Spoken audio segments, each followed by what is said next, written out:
Assalamualaikum warahmatullahi wabarakatuh. Kami dari kelompok 1 di sini kami akan memaparkan tentang kekerasan-kekerasan yang terjadi pada anak, baik dari fisik, psikis maupun seksual. Nah, bagian yang pertama akan dijelaskan oleh Kak Wed Nurul Riani. Assalamualaikum warahmatullahi wabarakatuh. Saya Kawi Duryani dari kelompok 1. Di sini saya akan membahas bagian A, yaitu tentang kekerasan fisik terhadap anak. Baiklah, kekerasan fisik terhadap anak ialah tindak kekerasan secara fisik, seksual, hingga penganiayaan emosional anak. Kekerasan fisik ini sering terjadi di lingkungan organisasi, sekolah, bahkan di rumah. Kekerasan fisik ini sering diartikan dengan cara mendidik anak agar mereka memiliki rasa jera terhadap apa yang mereka lakukan.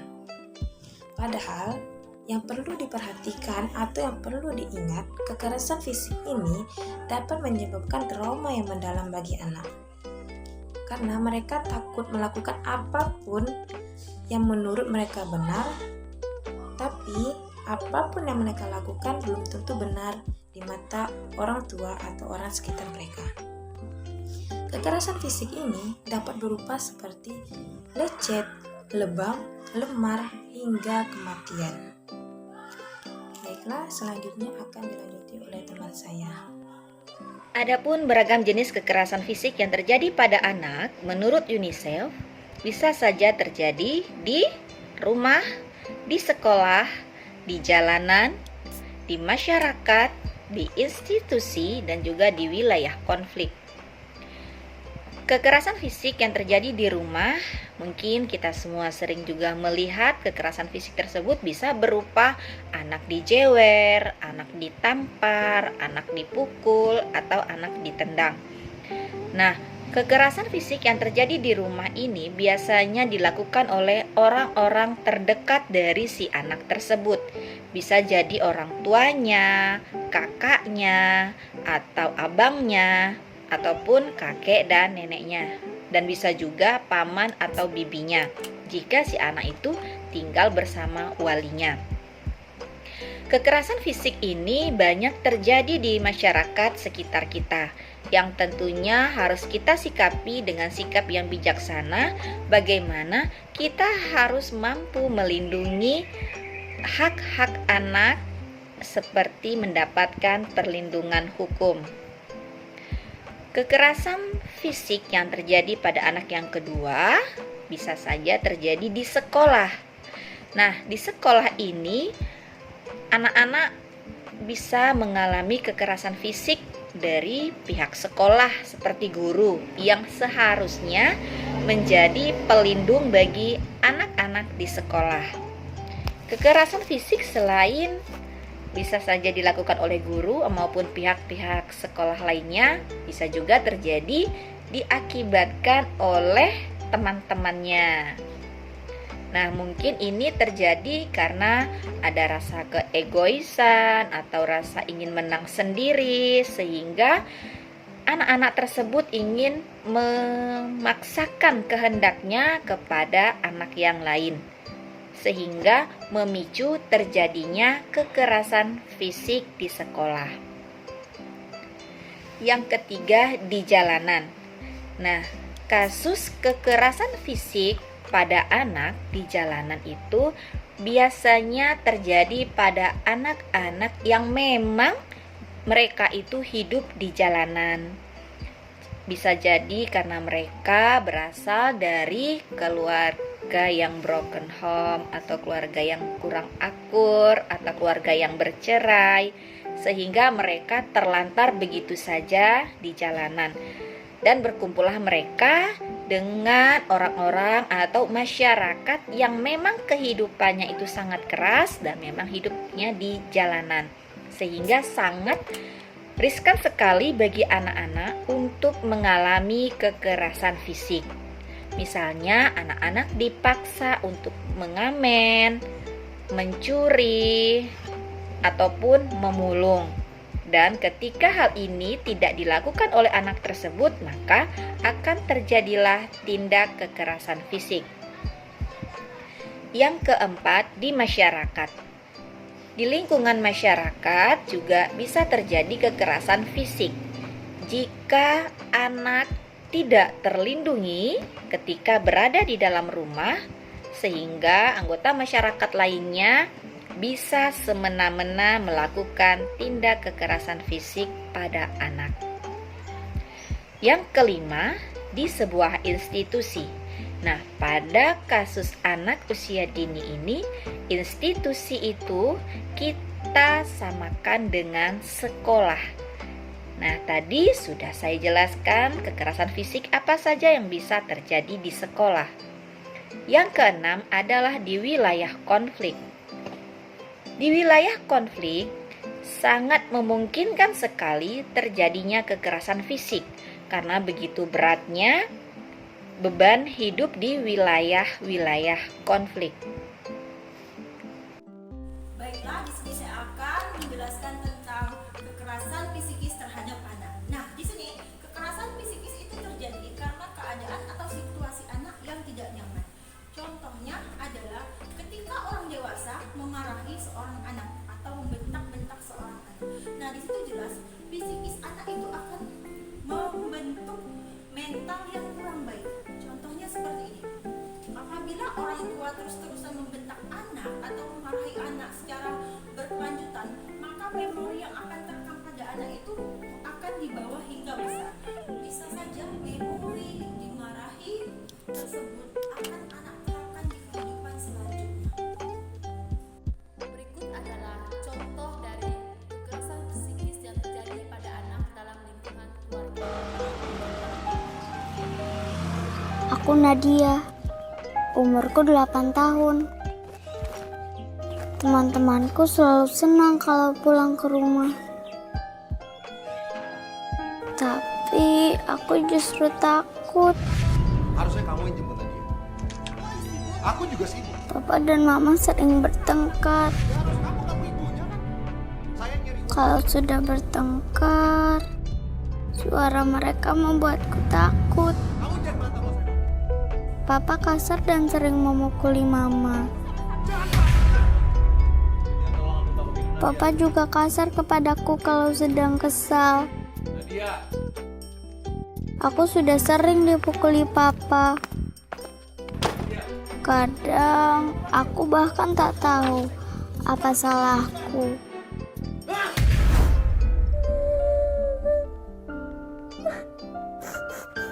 Aku hanya ingin disayangi seperti teman-temanku. Saya nyari uang di sini. Saya nyari uang buat dia. Dari video tersebut dapat dideskripsikan bahwa pemicu utama terjadinya kekerasan psikis pada anak yaitu disebabkan oleh berbagai konflik dalam rumah tangga. Nah, dapat kita pahami bahwa pendidikan anak dalam keluarga sangat menentukan kualitas perkembangan mentalnya. Tetapi bagaimana jika anak dibesarkan dalam situasi yang mengancam, situasi yang tidak mengenakan, bahkan situasi yang sangat-sangat menakutkan?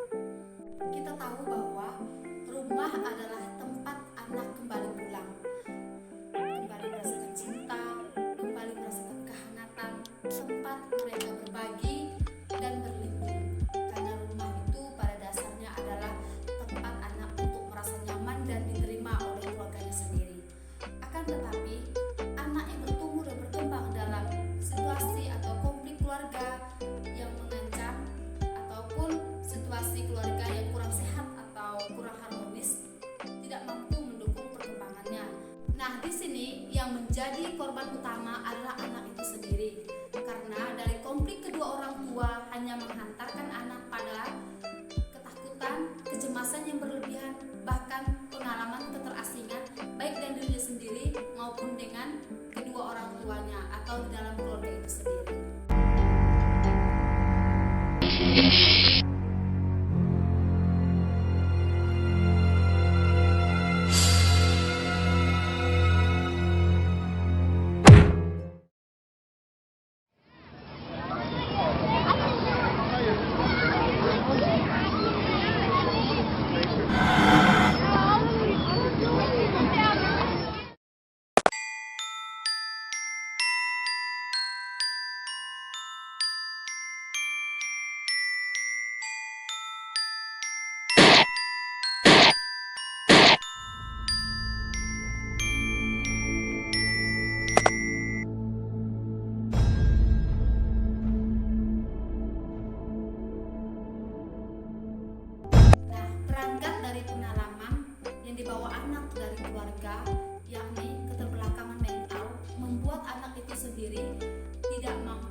Assalamualaikum warahmatullahi wabarakatuh. Saya Almira Akisti. Di sini saya akan melanjutkan penjelasan dari teman sekelompok saya. Di sini saya akan menjelaskan bagian kekerasan seksual terhadap anak. Kekerasan seksual adalah apabila anak disiksa atau diperlakukan secara seksual dan juga terlibat atau ambil bagian maupun melihat aktivitas yang bersifat seks dengan tujuan pornografi, gerakan badan, film, atau sesuatu yang bertujuan mengeksploitasi seks, di mana seseorang tersebut memuaskan nafsu seksnya kepada orang lain. Selanjutnya, saya akan menjelaskan tanda-tanda kekerasan seksual pada anak. Yang pertama, adanya keluhan fisik seperti sakit kepala, nyeri kalau buang air kecil, nyeri bengkak, biasanya juga ada pendarahan atau iritasi di daerah mulut vagina, dan mereka itu sukar untuk menjelaskan kepada orang lain. Kemudian yang kedua, emosi anak tiba-tiba berubah. Anak setelah mengalami kekerasan seksual menjadi takut, marah, mereka juga mengisolasikan diri, menjauh, merasa bersalah, merasa malu, dan bingung. Selanjutnya yang ketiga, anak tiba-tiba menjadi agresif, tidak disiplin, tidak mau sekolah, atau hanya mengurung diri. Biasanya ada anak yang melarikan diri ke rumah temannya atau ke rumah keluarga yang lain. Dan yang terakhir, tanda-tanda kekerasan seksual pada anak yaitu beberapa anak memperlihatkan gejala-gejala lainnya seperti meniru perilaku seksual orang dewasa. Mereka melakukan aktivitas tersebut dengan anak-anak lain, bisa dengan dirinya sendiri, masturbasi atau anonia. Kemudian bisa juga dengan hewan peliharaannya, bahkan boneka mainannya. Baiklah, di sini saya Noviana Rafika akan melanjutkan penjelasan yang disampaikan oleh Almira Akisti tentang kekerasan seksual pada anak. Seperti yang kita tahu, kekerasan seksual adalah perlakuan perontak seksual antara anak dengan orang yang lebih besar atau melalui kata, sentuhan, gambar, visual, maupun perlakuan kontak seksual secara langsung antara anak dengan orang dewasa atau incest, perkosaan, eksploitasi seksual. Nah, anak yang mengalami kekerasan seksual akan memberikan dampak psikologis yang serius yang akan mengakibatkan trauma. Di antara dampak psikologis kekerasan seksual pada anak yaitu penarikan diri, ketakutan, agresif, emosi yang labil, depresi, kecemasan tentang adanya gangguan tidur atau fobia bersifat keras, gangguan stres pasca trauma terlibat dalam penggunaan zat adiktif, merasa rendah diri, minder, merasa tidak berharga, dan lemah dalam membuat keputusan. Dengan demikian, anak yang mendapat kekerasan seksual, dampak jangka pendeknya yang mendapat kekerasan seksual yaitu ada dampak buruk, ketakutan yang berlebihan pada orang lain, dan konsentrasi menurun yang akhirnya akan berdampak pada kesehatan anak. Oleh sebab itu, diperlakukan terapi untuk mendampingi atau pendampingan terhadap anak yang mengalami kekerasan seksual agar jiwa anak tersebut kembali pulih sehingga anak tidak terganggu tentang kekerasan seksual, tidak trauma tentang kekerasan seksual yang dialaminya pada masa lalunya. Baiklah, disinilah penjelasan saya. Selanjutnya akan disampaikan oleh teman saya yaitu Rafika Handayani. Baiklah, di sini saya akan melanjutkan materi teman saya yaitu Noviana Rafika. Apabila anak yang mengalami trauma mendalam dan tidak mampu dipulihkan, maka perlu diperhatikan dampak psikologisnya. Berikut ciri-cirinya yaitu anak berupaya menutupi luka yang dideritanya dan tetap bungkam merahasiakan perilaku tersebut. Karena anak memiliki rasa ketakutan akan balas dendam dari pelaku tersebut.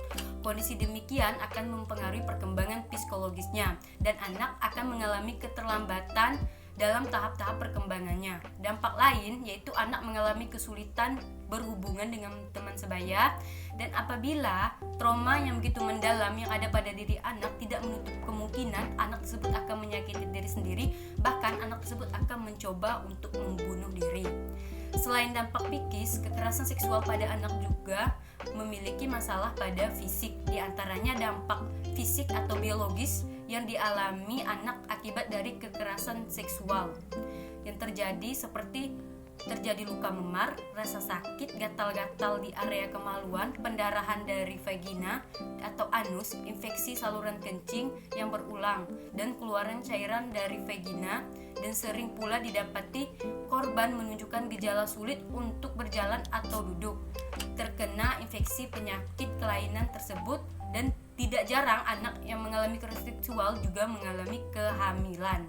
Dengan demikian, anak yang mengalami kekerasan seksual dengan sendirinya dia mengalami kekerasan fisik sekaligus kekerasan psikis. Baiklah, itulah tadi materi dari kelompok 1, kurang dan lebih kami mohon maaf. Assalamualaikum warahmatullahi wabarakatuh.